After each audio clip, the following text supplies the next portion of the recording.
Hello, friends. We're on part 2. Today, we're going to talk about choices we can make to tear down the defense of creating a false identity. That false identity covers up our real self, the self that should be able to say to a friend, "Can we get together and talk? I'm really struggling with something." But instead, we pretend everything is okay. That's how it is when we allow ourselves to become a person that we are not. It puts us into captivity because we always have to put on that facade when we're with other people. I learned of an interesting study as I was writing this book, and it's called imposter syndrome. Two psychologists, Dr. Pauline Clance and Dr. Suzanne Imes, identified this imposter syndrome in 1978.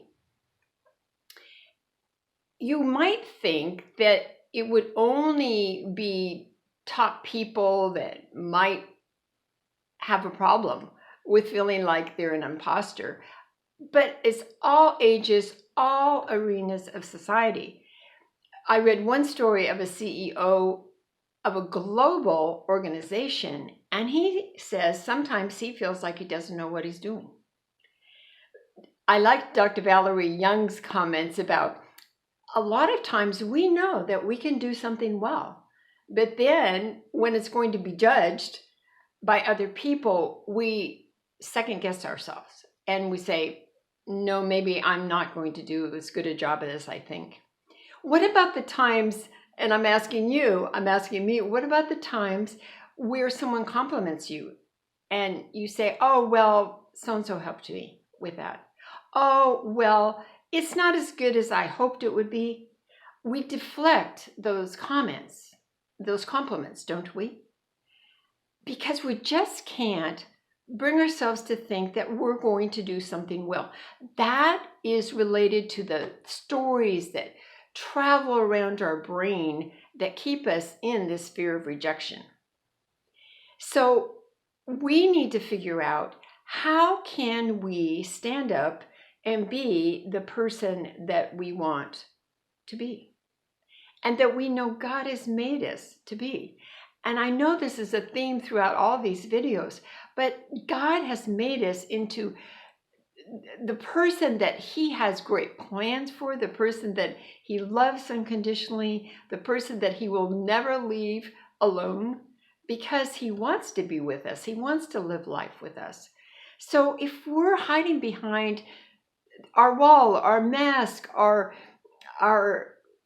facade, we aren't really living the abundant life that He intends for us. So we need to think about how we can, as Valerie Young says, how we can stop thinking like an imposter and believe that we are who we say we are. So what are some steps that we can take? Well, I think the first thing is when someone says something good about us or about something that we've done, we can honestly say thank you to them. And in our hearts, we can be so glad for that positive response. If someone has ways we could change, we're confident enough to say thank you for that input. That's valuable for the next time. It's a mindset, is it not? I remember my first job, I created this personal facade because I wanted everybody to like me. And I mentioned that in our defense videos. And it's a natural tendency for us, but that self-doubt and those self-stories that go around can stop if we say, God, please set me free to be the person you want me to be. I want to stop pretending. I want to be my real self. And that's all part of this freedom that you will be experiencing and that we will talk about in part 3. It's a natural thing to want to hide, But that's not what God wants us to do. He's called us to an abundant life, right?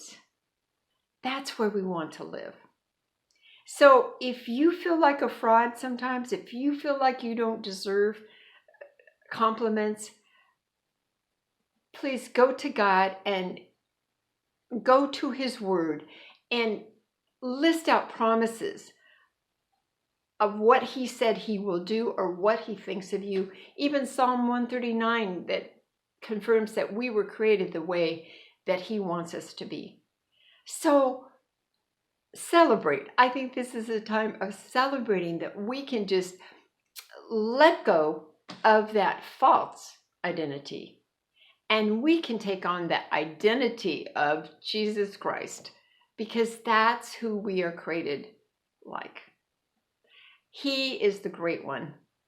He will take us no matter where we are in our stage of life. And He will show us the wide open fields in front of us if we do come out of hiding. So I hope that just some of these things that we've talked about will trigger something in your mind. But the next step, please say thank you to whomever compliments you or endorses you or tells someone else about you, whatever the situation is, that you will be thankful and you will see this as a step. So make that choice to let go of your false identity. We'll talk on the next video.